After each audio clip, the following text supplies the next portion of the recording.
সাতটি কথা মেনে চললে ঘরে শান্তি ফিরে আসবে ইনশাআল্লাহু তাআলা। অশান্তি হবে না, অশান্তি থাকবে না।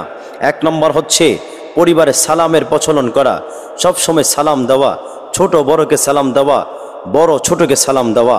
দুই নম্বর হচ্ছে ঘরে প্রবেশ করার সময় দোয়া পাঠ করা। দোয়াটি হচ্ছে বিসমিল্লাহি ওয়ালাজানা ও বিসমিল্লাহি খরজানা ওয়া আলাল্লাহি রাব্বিনা তাওয়াক্কালনা।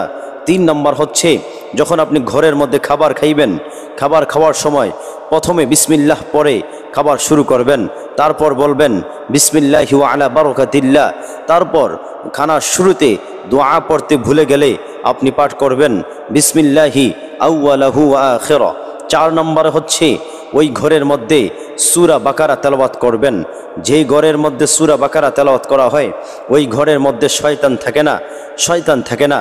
অর্থাৎ আপনি যদি কোরআন তেলাওয়াত করতে না পারেন তাহলে আপনি ইউটিউব থেকে আপনি সূরা বাকারা অডিও কানেক্ট করে আপনি স্পিকারে লাগিয়ে রাখবেন ইনশাআল্লাহু তাআলা। পাঁচ নম্বর হচ্ছে অশ্লীল বিনোদন থেকে পরিবারকে মুক্ত রাখা। অশ্লীল বিনোদন অর্থাৎ গান বাজনা ইত্যাদি এগুলা থেকে ঘরকে মুক্ত রাখা, নিরাপত্তায় রাখা। গান বাজনা অশ্লীল বিনোদন যেন ঘরের মধ্যে না হয়, সাবধানতা অবলম্বন করবেন।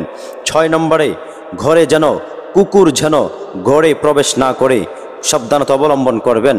অর্থাৎ যে ঘরে কুকুর থাকে সেই ঘরে ফেরেশতা থাকে না, সাবধানতা অবলম্বন করবেন। তখনই আপনি আপনার ঘরে শান্তি ফিরে আসবে ইনশাআল্লাহু তাআলা। সাত নম্বর হচ্ছে ঘরে ছবি না থাকা, মানুষের অথবা জীবজন্তুর ছবি না থাকা, তখন আপনার ঘরে শান্তি ফিরে আসবে ইনশাআল্লাহু তাআলা। মানুষের ছবি, কুকুরের ছবি, জীবজন্তুর ছবি, বাবার ছবি, মায়ের ছবি, কারো ছবি রাখবেন না। কারণ যে ঘরে ছবি থাকবে, জীবজন্তু মানুষের ছবি থাকবে, ওই ঘরে ফেরেশতা থাকে না। অর্থাৎ ওই ঘর থেকে শান্তি ফিরে চলে যায়, শান্তি আসে না। অর্থাৎ আপনাদেরকে বলছি, মা বোনেরা খেয়াল করে শুনবেন, এই 7টি যদি আপনার ঘরের মধ্যে পাওয়া যায় তাহলে ইনশাআল্লাহু তাআলা আপনার ঘরে অচিরেই শান্তি ফিরে আসবে ইনশাআল্লাহু তাআলা। সর্বশেষ আপনাদের কাছে আমার আবেদন থাকবে, আপনাদের সুবিধার্থে এই নতুন চ্যানেলে আপনারা পাবেন ইসলামিক নেক আমলের ছোট আকারে ভিডিও অর্থাৎ শর্টস ভিডিও এবং মৌলিক বিষয়ের উপর ছোট আকারে আলোচনা।